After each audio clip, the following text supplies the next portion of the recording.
22,70,000 unit மணலை கொள்ளை அடிச்சிருக்கிறாங்க. இதை நான் ஏதோ போற போக்குல ஏதோ அடிச்சு விடலங்க, ஆதாரத்தோட தான் சொல்றேன். கொள்ளை எவ்வளவு தெரியுமா? ரொம்பலாம் இல்ல, கம்மி தான். 4,730 கோடி. கம்மி தான் இல்ல.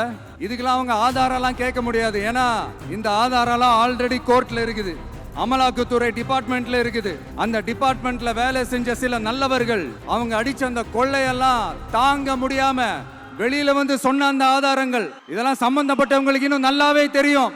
அதனால இது சம்பந்தமா ஆதாரங்களை கொடுலாம் அவங்க கேட்க முடியாது. மணலை கொள்ளையடிச்சா நீர்நிலைகள் அழியும், ஏரி குளம் கண்மா எல்லாம் அழியும். இதெல்லாம் அழிஞ்சா விவசாயம் அழியும், விவசாயம் அழிஞ்சு போனா விவசாயிகள் அழிஞ்சிருவாங்க. ஆக மொத்தம் நாம எல்லாரும் மொத்தமா அழிஞ்சு போக வேண்டியதுதான். இப்படி மேல இருந்து கீழே வரைக்கும் ஒரு கட்சியை சிண்டிகேட் போட்டு கொள்ளையடிக்கிறத கேள்விப்பட்டிருக்கிறீங்களா மக்களே?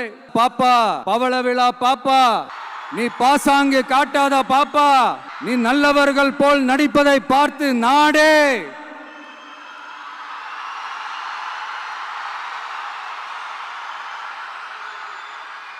பாப்பான்னு சொன்னோம். அப்ப கூட பாத்தீங்கன்னா பாப்பான்றது ரொம்ப ஆசையா பாசமா சாஃப்டா தான் சொன்னோம். அதையே நீங்க அதிர்ச்சியா எடுத்துக்கிட்டீங்கன்னா அதுக்கு நாங்க என்ன பண்றது? அதையே நீங்க விமர்சனம்னு சொன்னீங்கன்னா நாங்க என்ன பண்றது? இன்னும் நாங்க விமர்சனம் செய்ய ஸ்டார்ட் பண்ணவே இல்லையே, இன்னும் நாங்க அடிக்க ஸ்டார்ட் பண்ணவே இல்லையே, அதுக்குள்ள அலர்னா எப்படி? அதனால உங்க அரசவை புலவர்கள் யாராவது இருந்தாங்கன்னா கர்ச்சீஃப் எடுத்து அவங்க கண்ணீரை துடைத்து விடுங்கள். சரி, அது அவங்க பிரச்சனை, அவங்க பாத்துக்கிட்டோம். நமக்கு எப்பவுமே மக்கள் தாங்க, மக்களுடைய பிரச்சனை பத்தி பேசுறது தான்.